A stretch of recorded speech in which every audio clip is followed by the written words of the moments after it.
It's the most exciting research I've ever done. And I'm going to show this. If you look at this, okay, that is a profile of the atmosphere last night over Seguin, Texas. And those bumps down there in the lower right indicate the presence of air pollution, that bump there. That bump there is called the Young layer, Junge, after the scientist who discovered it. It's always up there. These aerosols, these particles are always up there at around 15 to 20 kilometers. But that bump there doesn't belong there.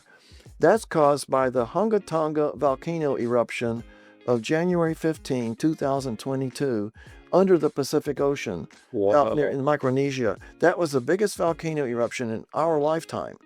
And it injected an enormous amount of water vapor into the stratosphere. And so I'm also measuring that, but I didn't bring any graphs to show you that. And I'm doing that with these homemade instruments.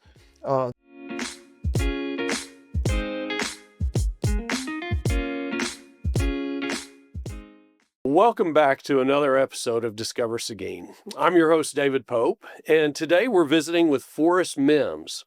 Now, Forrest is a longtime Texan, a self-taught scientist, and an author whose work, has reached from small-town workshops and backyard garages, all the way to data sets into NASA and NOAA.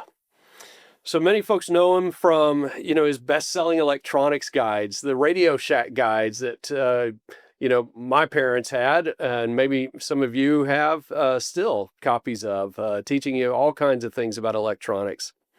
Forrest spent decades building instruments, though, to measure sunlight, ozone, and atmosphere. And those tools have helped scientists all across the community to better understand our environment.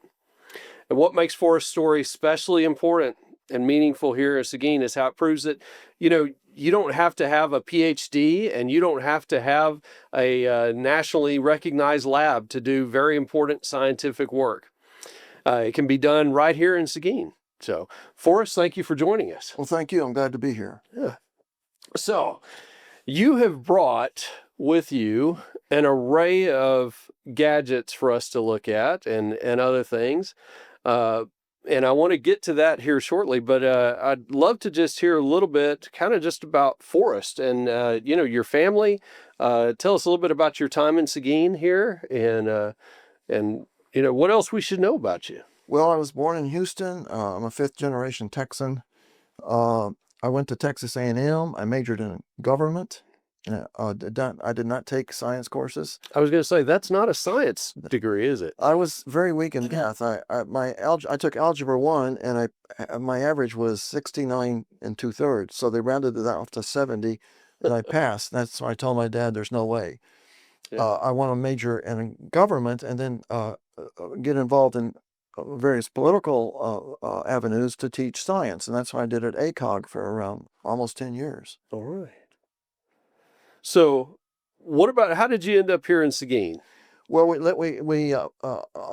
my wife is from Albuquerque, and I was assigned after Vietnam, I was assigned to the Air Force Weapons Laboratory at Cortland Air Force Base in Albuquerque. And we were there for I began my writing career there. That's where Microsoft was founded, and the company I founded Microsoft. And so eventually, I wasn't making that much money, but I got $8,000 on a particular book contract. So we moved to Texas. I moved to San Marcos. When I was a baby, I was in San Marcos, and my dad was in flight training, and so they were there for a short time, and then. We then found an opportunity to move to Seguin on property with a creek, Geronimo Creek, and lots of trees. We moved here in 1985. We've been here ever since.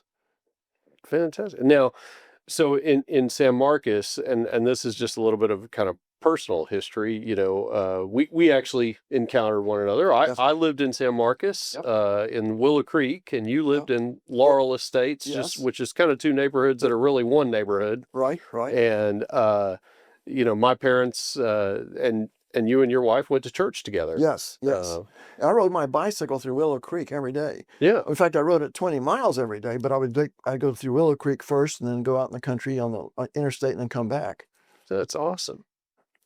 So, in 1985, you moved over here to Seguin. You had the blessing of land and some area in which to maybe do some additional testing and Yes. and things like that. So tell me a little bit about that. What have you done here in Seguin that's been kind of made a really big impact on some Well, stuff? I started in serious electronics in my senior year in college, and my great grandfather was totally blind. And when I was 12 years old, I was walking down a gravel road with him in Lufkin, where they lived, and he was counting the utility poles, and he's blind. How do you do that, Papa? Well, he tried to explain it to me. He says, "Well, maybe someday you'll understand." And that was on my mind all through all those years through college, and so finally I thought, maybe I could build an electronic device to help him, and that's what I did. I built this. It's very fragile. This thing is. I built this in 1966, and I call it the seeing aid. It projects a beam of invisible infrared, and that's reflected from objects and goes back to a silicon solar cell. Then there's an amplifier in here, and this plugs into an earphone, so you hear a tone. Uh-huh. And if I'm looking at you, I'll hear a tone. If I point it over there, I won't hear a tone. So blind people could use this, and I was hoping I could get hearing aid companies to make and sell these. Right.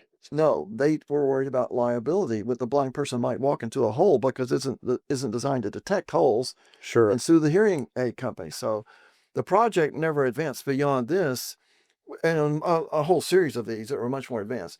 But this is what really solidified my electronics career.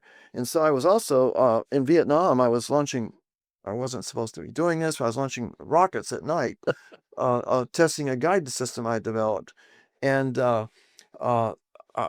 when you launch a night launch rocket, you need a light to recover it.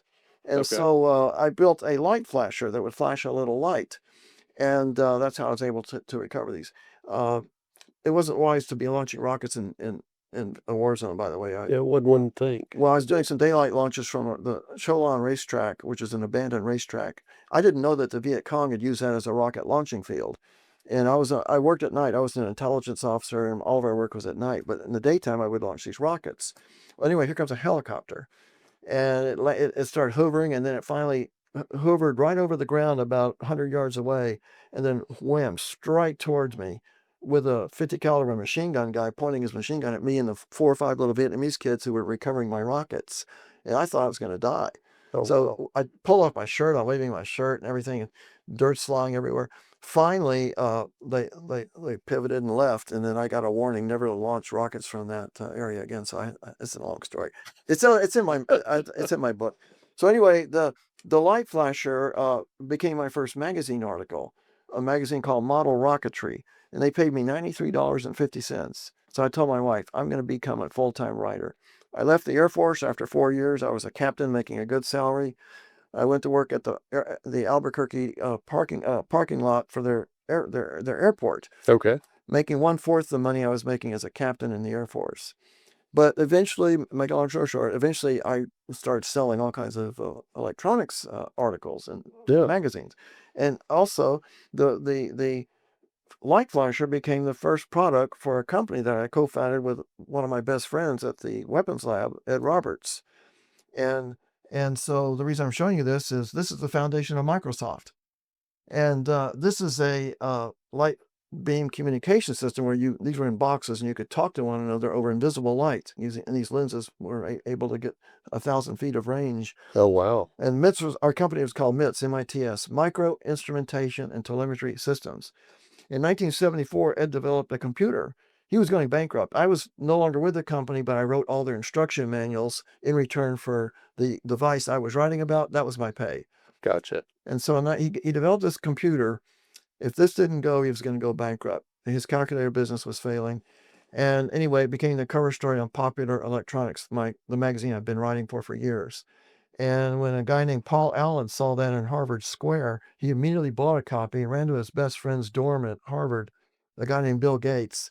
And they agreed, we've got to get involved with these guys in Albuquerque. So they contacted Ed, and make a long story short, they developed a version of BASIC. And then they both were working for MITS. Yeah.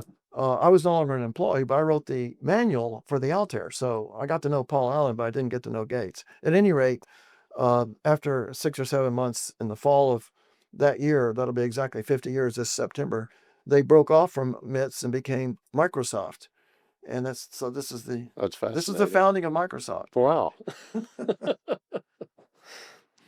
So anyway, you mentioned things I was building. I built some instruments. I was very interested in the ozone layer, so I built this instrument here to measure ozone, and I call it TOPS, TOPS, which means Total Ozone Portable Spectrometer. It's got two holes here. Light would enter these and strike two ultraviolet filters, which the Smithsonian gave them to me. They're very, very expensive. I couldn't have bought them. Everything else is homemade. And I started using this to measure the ozone layer every day. And NASA helped me by providing the satellite ozone data. And so my instrument and the satellite were like within 1% agreement with each other. But then starting around 1972 or so, I built this in 1970, the instrument started showing a difference, with mine showing more ozone than the satellite was showing. Okay. And eventually we get to like a 3 or 4% difference. And I notified them, and they, no, your instrument is like a toy. They were very polite about it. You know, they helped me, give me advice, but they didn't believe it. And I said, well, it may be, but I've got two, and they're both showing the same error. And so then, meanwhile, Rolex finds out about my ozone work. And I'd sent a proposal to them. And they send a guy out, or he stays with you for a week, watching every aspect of your life to make sure you're real and legitimate. And sure. You know, and they notify me that I got a Rolex Award. And so they have a documentary crew, sort of like what you got here, but not as fancy. And they come out to your house and they do a video of you. So they got a sound man, a cameraman, and the interviewer, like you. Yeah.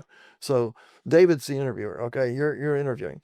So we're driving to my house. I picked them up at their motel. And I told them that NASA is going to send a fax to me maybe today about if my error that I found on their satellite is real. And they're all excited by this. So we walk into my office and bingo, there's a fax curled up on my desk. So I reach for it and the producer shouts at me, "Don't touch that fax." I said, "Why not?" He said, "I've been filming Rolex and for the Nobel Prizes for 20 years. I've never seen a real discovery. It's always fake. It's reenacted.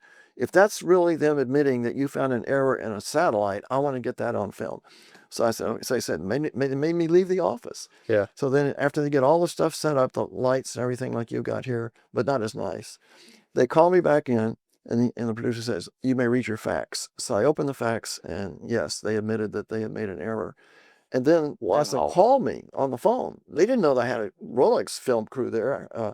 And they said, "Did you get our fax?" I said, "Yes." And we were discussing this. I said, "Would you like to talk to a gentleman here who's making a video about my career?" And they said, "Yes." And so that's in the video. This is online. You can go to the Rolex website and you can see all this in the video that they made. Well, let's put a link to that in our video here. We'll see if we can do that. Those instruments, after a lot of work and measuring the ozone layer for several years, the Solar Light Company acquired the rights to this. Okay. And this is called Microtops 2. And this measures the ozone layer exceedingly accurately.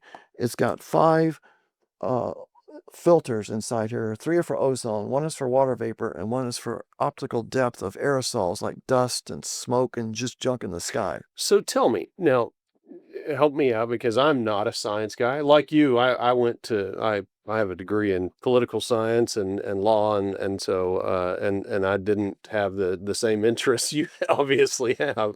But explain it for somebody like me who doesn't necessarily understand this. So what is the purpose and value in measuring ozone like this? The ozone layer was of such interest because without the ozone layer, we couldn't go outdoors. Yeah. We'd all burn to death. Okay. So it absorbs the key wavelengths of ultraviolet. And by the way, that's all designed.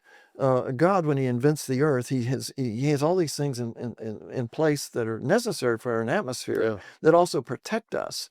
And so, for example, when the NASA satellite broke, they wanted me to go to Brazil with a NASA crew to measure the ozone layer through the thick smoke of the biomass burning. And they sent me there twice to do that. And of course I went. These were 3-week trips and were very difficult trips.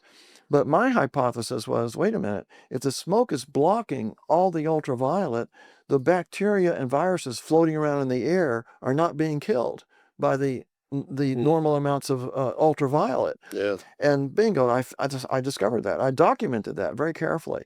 They then let me hire a woman who was a college student, and she went to the hospitals in Alta Floresta, got the flu statistics, and the correlation was 0.9 something. Correlation of the incidence of flu in the presence of the ultraviolet being the absence of the ultraviolet by the smoke. So that just illustrated one reason I was into measuring the ozone layer. Huh.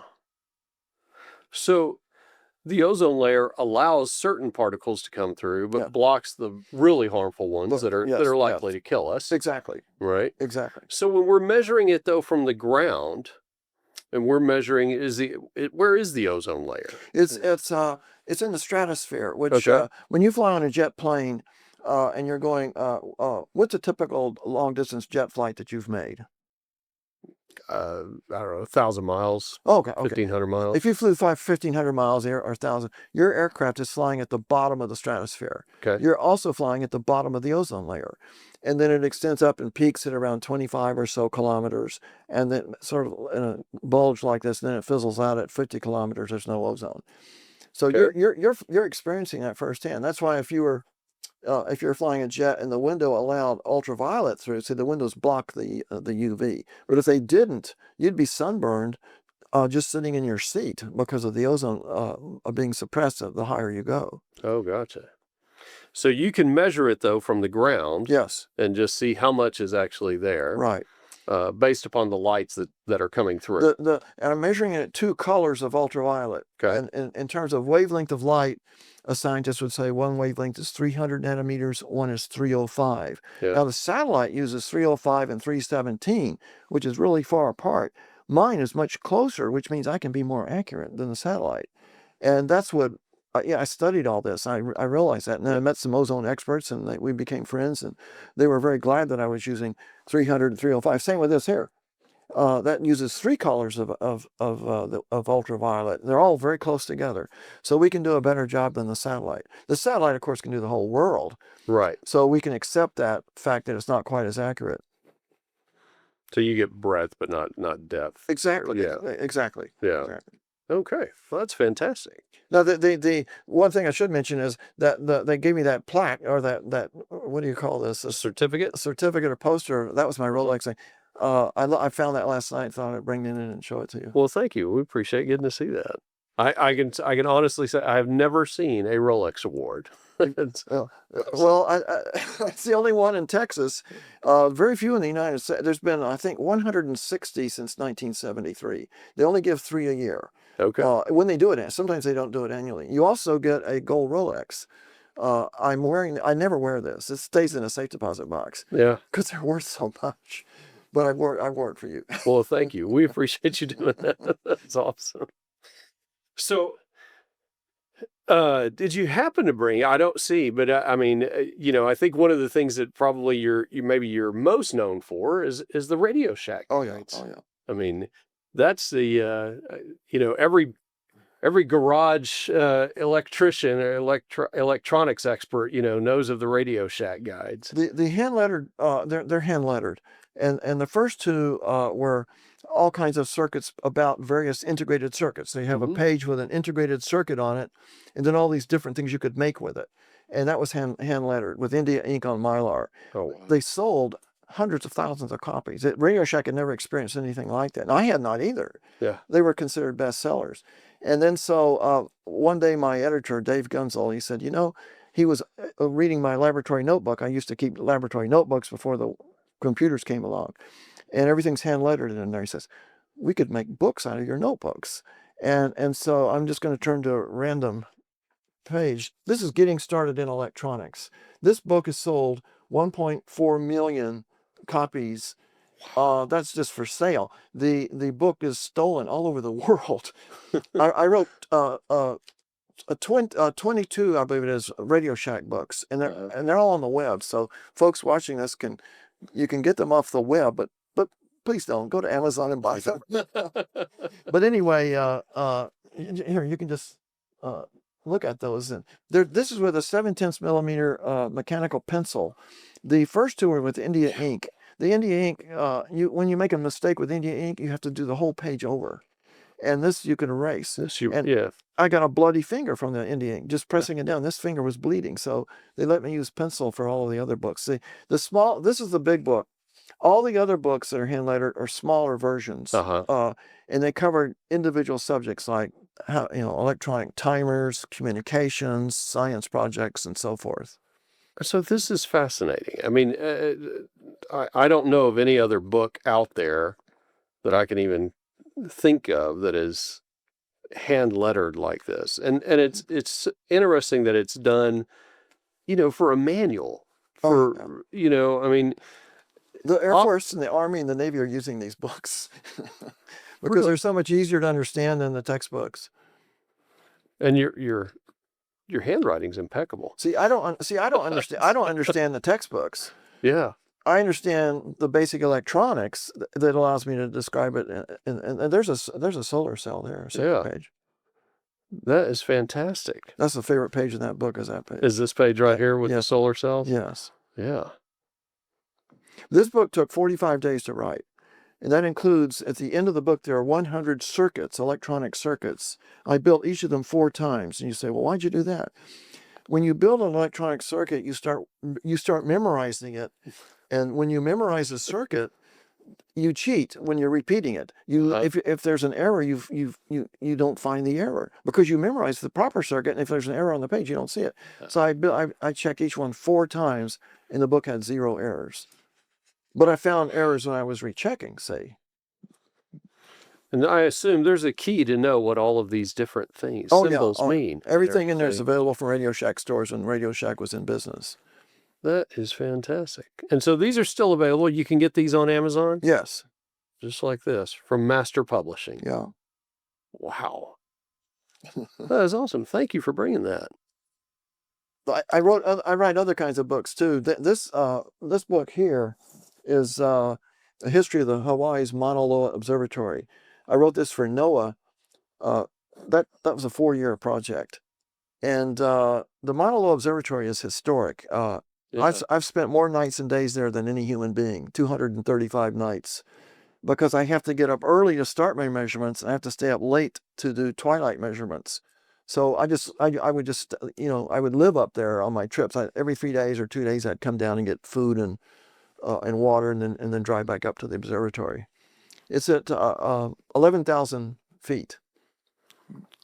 What island is it on? The Big Island. It's on the Big Island. Right. Okay. There's a major problem, and I'm glad the book is finished because the last Kilauea eruption, there you can barely see. There's a road in the background there that drives up. You drive up. It covered the road for 1 mile with 30 feet of lava, and it took over a year for that lava to cool enough to where they could try to work on it. Well, they were going to try to replace this place with it just bulldoze it. It wouldn't be paved, just bulldoze, so you can get a vehicle across it. And they were going to try to do that this year, but with the new government cutbacks, they may not be able to do that. In fact, the government has taken their offices away from them. Oh, wow. I hope they don't take away the observatory because there's some really important measurements being made there. And that's an atmospheric measuring observatory. Yes. Yeah. This is my memoir, my latest memoir written too. This is the current one. I have seen this one. And I cover. I don't hesitate. More of your handwritten. It covers. It also covers my Christian faith because I got fired from Scientific American for being a Christian and not believing in evolutionary stuff and abortion. I lost my job there. Yeah. That became a international news story. And so that's covered in detail in this book. Yeah, and I've read about that. And I guess, it seemed interesting, in reading it, at least the way it was presented and what I had read was something along the lines of there was an outcry because you were a Christian, because you believed in in God's creation, right, or in His creative order, and also that there was just pushback from others that said, well, he shouldn't be in Scientific American, and I don't know that the editors at Scientific American really felt that way, but they certainly succumbed to the pressure. It was only the editor. The staff wanted me. Yeah. In fact, that one of the highest ranking staff members, Tim Appenzeller, when he was 11 years old, he was a member of a rocket club I organized in Albuquerque. I didn't know him. Yeah. He knew me. But he was one of the staff that wanted to keep me. And it wasn't protests from the outside world. They wanted my articles. It was that one editor, and then he was afraid it would affect advertising. But but to them, evolution is like a religion. And so if somebody rejects evolution, you're ridiculous. But I don't just reject evolution, I reject bad science. And evolution is bad science. In fact, if it is science, there's so much speculation in it that it's really funny. I took when my kids were young, I took them to the museums in Washington more than once. And there's a big exhibit on evolution of the alligator, evolution of the bat. And they would show you a fossil alligator and a fossil bat, for example. There's no difference. They had the modern version and the primitive version that it evolved from. And I would point out to my kids, that's the same animal. There is no evolution between these two animals. There are differences, but they're the same. So I collect amber with embedded insects. All the insects in my amber collection are identifiable with modern day versions, including a cricket. Then I also have some spiders, they're not insects. But everything in my amber collection exists today. I photographed amber on an algaroba tree in the Dominican Republic exuding sap. That's what becomes the amber eventually. And I've got a picture of ants getting trapped in that sap as it's flowing. It looks exactly like my specimens that are supposedly millions of years old with amber and ants embedded in them. It looks exactly like I photographed in real life going on in the Dominican Republic. So tell me again, what you've got a couple of other instruments here. Yes. And while we have time, I'd love to kind of know what are these other instruments and what do they do? I'm going to show you. I'm going to show you the most important one. This one is 35 years old, and it measures the total water vapor in the atmosphere, the dust and aerosols in the atmosphere, with these two apertures here. Okay. And if you're when you're driving home this evening and you see a car stops in front of you and it's got red taillights and they immediately start glowing, those are red LEDs, right? Yeah. And LEDs are used in all sorts of purposes. In 1972, I discovered that LEDs not only emit light, they detect light. And so LEDs are installed in all four of these plugs here. And I've selected LEDs that absorb or can detect the light at the same wavelength that water vapor is absorbed by. So this instrument measures the total water vapor in the atmosphere and the aerosol optical depth. In other words, the blocking of the sky by haze from smoke and air pollution and so on. So here's what I've discovered. First of all, I wrote a paper, I wrote very scientific papers I write for peer-reviewed journals that has to be reviewed by scholars before it can be published. This is the first 30 years of data of the water vapor measured with what you're holding in your hand. Okay. The red line is the trend. The trend is perfectly flat. There has been no change in the overall trend of water vapor over Seguin, Texas in 30 years. Well, I now have 35 years. Yeah. There's no change. It's still a flat line. This is the longest record in the United States, possibly the Western Hemisphere. The only other record like this is the Smithsonian Institution from 1923 to 1957 at Table Mountain, California. They also did this. Flat. It was flat. Well, guess what? Water vapor is the #1 greenhouse gas. If there's no trend in it, how is it causing the problems in temperature supposedly that we're seeing today? See, what is not widely known is that the one reason the temperatures are so much higher today is that the thermometers that the Weather Service uses are now surrounded by buildings. Right. It's called the heat island effect. So much of the increase is caused by the advance of civilization around weather stations, not just in the U.S., all over the world.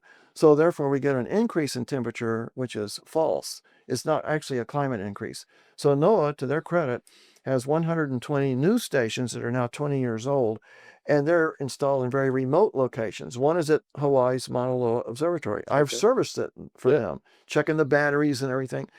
That thing is completely immune to the heat island effect, other than the mountain itself. Sure. And so all these stations are showing a very flat trend in temperature. They're not showing the upward trend that you see on the news and in all the big magazines and things like that want to make us think we're all going to die.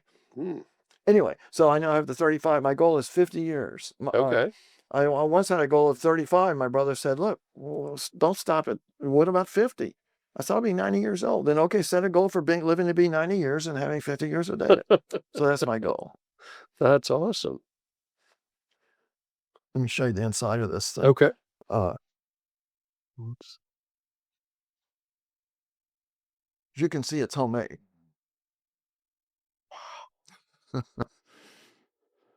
You know, I was just trying to fix a door lock, an electronic door lock the other day, and I realized my soldering skills are really poor. Maybe I should come over for some soldering training. Yeah, I'll give you a couple lessons. Actually, in my Radio Shack books, I have one on that has a whole section about soldering. No, I melted all the plastic around it instead of melting the solder into melt. My latest instrument. I see. I'm still measuring with this microtops and with this handheld and this here. I'm still measuring these parameters every day. Every day. And then if there's clouds, obviously I can't. But when there's no clouds, I do the measurements. But now I've developed another instrument that it's the most exciting research I've ever done.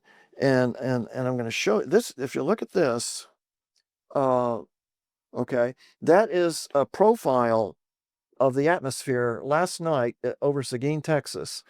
And those bumps down there in the lower right indicate the presence of air pollution, that bump there. That bump there is called the Young layer, Junge, after the scientist who discovered it. It's always up there. These aerosols, these particles are always up there at around 15 to 20 kilometers. But that bump there doesn't belong there. That's caused by the Hunga Tonga volcano eruption of January 15, 2022, under the Pacific Ocean, out near in Micronesia. That was the biggest volcano eruption in our lifetime. And it injected an enormous amount of water vapor into the stratosphere. And so I'm also measuring that, but I didn't bring any graphs to show you that. And I'm doing that with these homemade instruments. This one is got two channels. It's looking at two colors of light. And when I turn it on, those lights that light up are showing you that that it's turned on. And so this here, and this plugs into the computer to get it going. This is a data logger that stores the data from the instrument. And anyway, so when this is when I've got a whole bunch of these, and I sit it outside like this, and it's pointing at the sky. And I take these lens caps off, and I leave it out for 90 minutes. I bring it back in, and I load it in the computer, and out pops that curve when you go through various things. It's called Twilight Photometry. This is the most important research I've ever done. And why is that? Typically, you made curves like that with a LiDAR, a laser that goes straight up in the sky. Right. Now, all the LiDARs can only go up to around 30 kilometers. In other words, the top of clouds. Okay. They don't go way up like this thing does. I can detect meteor smoke with this at 100 kilometers. And so the only working LiDARs that go into the stratosphere, like I'm doing every night, are at Table Mountain, California. There's a few others that are no longer working, like the one in Boulder no longer works. The one in Hawaii doesn't work because we don't have any electricity because of the volcano. So I've got an instrument here that does what the LiDAR does, and I can build these instruments for like $50, $75 of raw parts.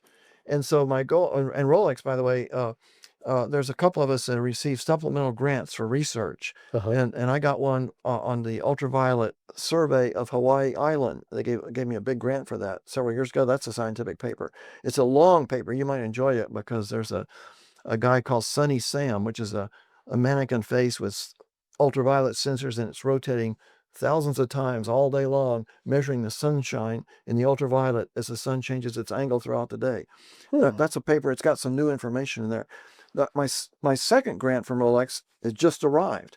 They're giving me a grant to perfect these so that we can get them scattered around the world so that scientists and school kids, and if you wanted to, you could do it, can use these Twilight instruments to make graphs like that and keep track of the stratosphere and the atmosphere, since LiDARs aren't here to do it for us.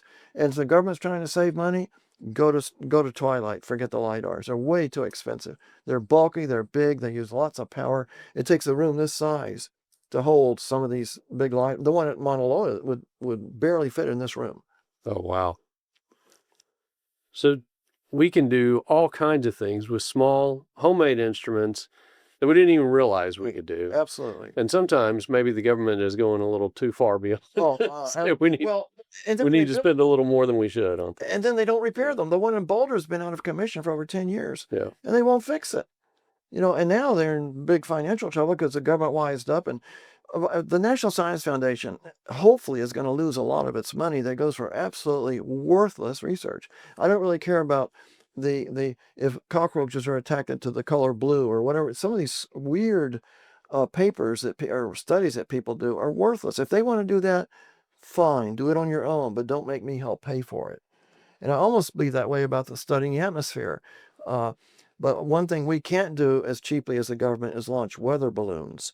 And the one I have, my latest paper is on measuring the altitude of the tropopause. When you're flying in that jet at 1,000 miles or 1,500 miles away, you're flying pretty close to the tropopause. That's where the troposphere, where weather happens, ends, and the stratosphere, where no weather happens, begins. Okay. Ozone layer's up here, weather's down here.